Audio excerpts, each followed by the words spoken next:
All right. Good afternoon, everybody. All right, I'm going to be talking about the battle within. That's really the battle.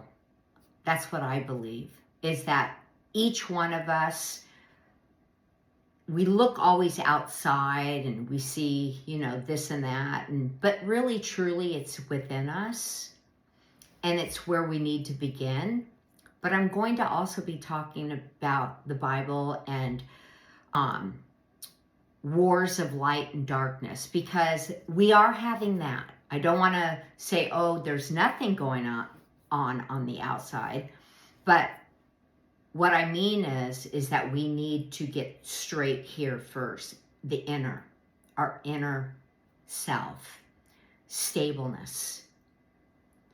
We have to become stable. So the Bible speaks of wars that are not only fought on the battlefields, but wars that take place within us and around us, and between forces we can see and forces we cannot see. And Revelation describes the future battle, where darkness will rise against the light. But long before that final clash, the war is already alive in the human heart. And that's why we have to get super, super strong.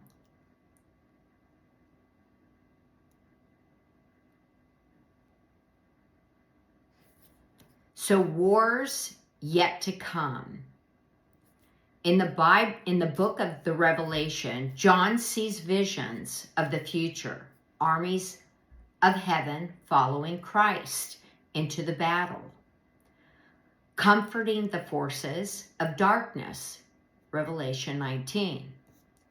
It is described as a final reckoning, almost like a cosmic clash of good and evil.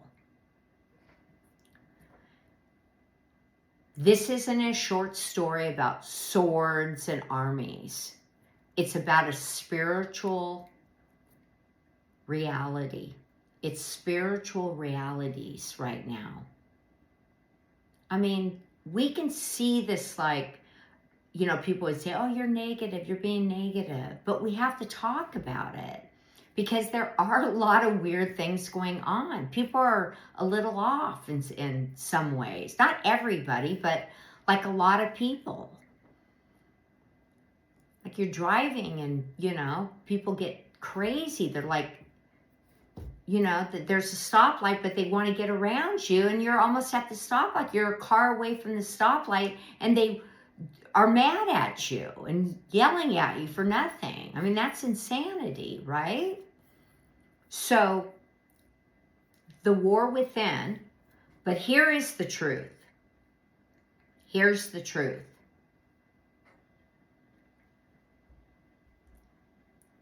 I first want to say this, though. It's really about what happens when the light of God meets the schemes of darkness. And that's something very important. And the scripture promises that light wins. Now, when I say light wins, we are light. That's what it's saying. That's why we have to be stable here. I'm not preaching, but we have to become stable. So, the truth, those wars of the future are mirrored in us right now. Paul in Romans 7 writes about his own struggle. For I do not do the good I want, but the evil I do not want is what I keep on doing. So what does that mean? If you're doing something that's not right, you have a choice to stop it. So you want to stop it now. And then Galatians 5:17 tells us, For the flesh desires what is contrary to the Spirit, and the Spirit what is contrary to the flesh.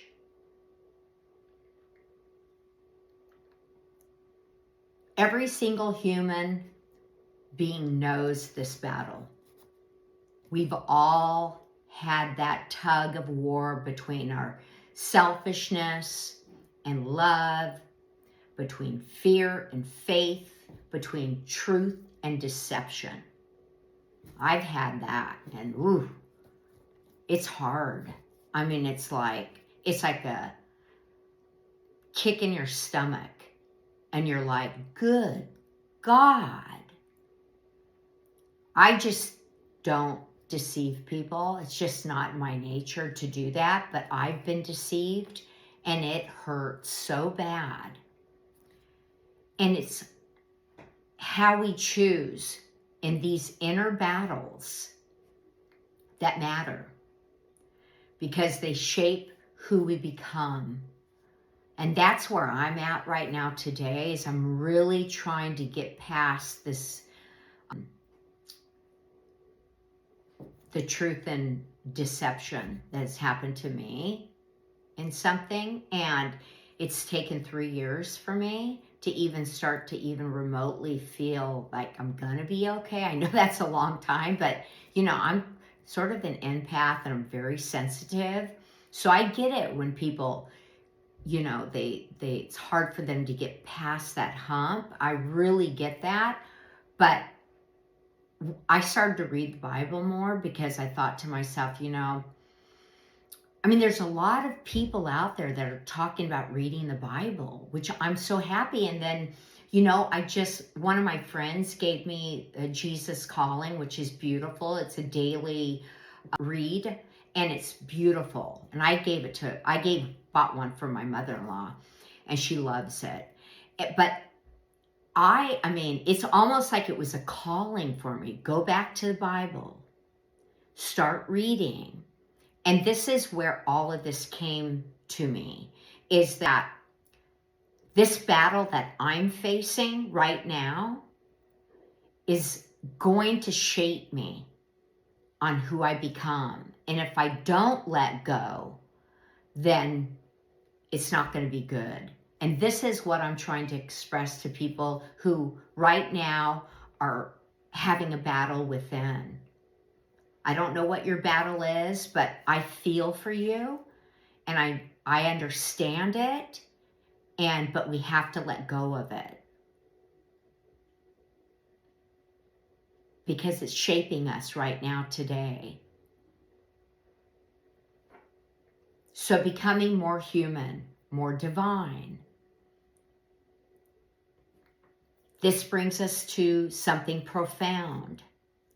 From the very beginning, Genesis 1:27 tells us that God created mankind in his own image. You and I are image bearers. Yeah. And yet, the more a person lives according to the Spirit, the more they shine as the image of God within creation. That's Genesis 1:27. To walk in love, compassion, and truth is to become a living reflection of Christ. And you embody the embodiment of his presence on earth. In this sense, humanity's highest calling is to reveal God through the way we think, we live, we think, and we love. That's how you get past these battles. Now, it doesn't mean you lay down and die. Okay, if somebody did you wrong and deceived the crap out of you, you gotta let them know. You have to. And if it's writing an email or writing a letter, do it. But then once you do it, you have to let go, because they'll still lie about it. Trust me, they'll lie till the day that they're put in a grave. They don't care. So, but it's for you, and you write it, and you let it go. And if the person maybe isn't around, you still write it, and then you maybe, rip it up and then throw it away. But you wrote out the words and you did that. And then you say a prayer before you do it. That's what I did. And I said a prayer and I let the chips fall. And, you have to tell your truth. It's very, very important. And you're nice about it, but you have to do the letter. So what this means for us. So what does this mean in our everyday life? It means that every time you forgive, instead of seeking revenge, you take part in that war and you side with the light. You write the letter or the email, you say the prayer, and then you let go. Every time you show compassion, every time you resist bitterness, every time you choose truth over lies, truth over lies. Service to truth is the most important aspect of life. You're not just making a small decision. You're making one of the biggest decisions of your life by telling the truth. It's your responsibility to do that. You're revealing God's Spirit through your humanity.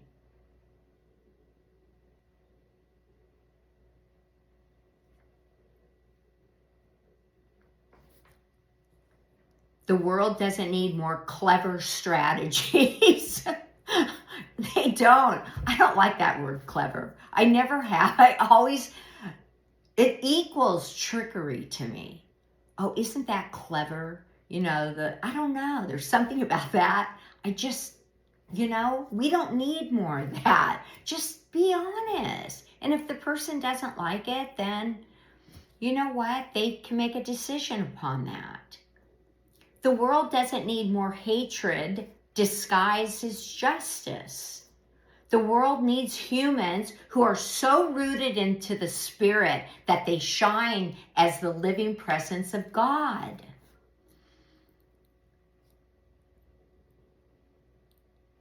It's so important. So yes, the Bible speaks of wars that are yet to come. But the greatest war is already here in the hidden places of the human heart. And maybe the real secret is this. The war between light and darkness isn't one in some distant future. It's one every single day we choose to reflect God's Spirit in how we live. That's how we choose daily. That's why the future is now, not tomorrow or not yesterday. The future is right now. It's important to understand that. So,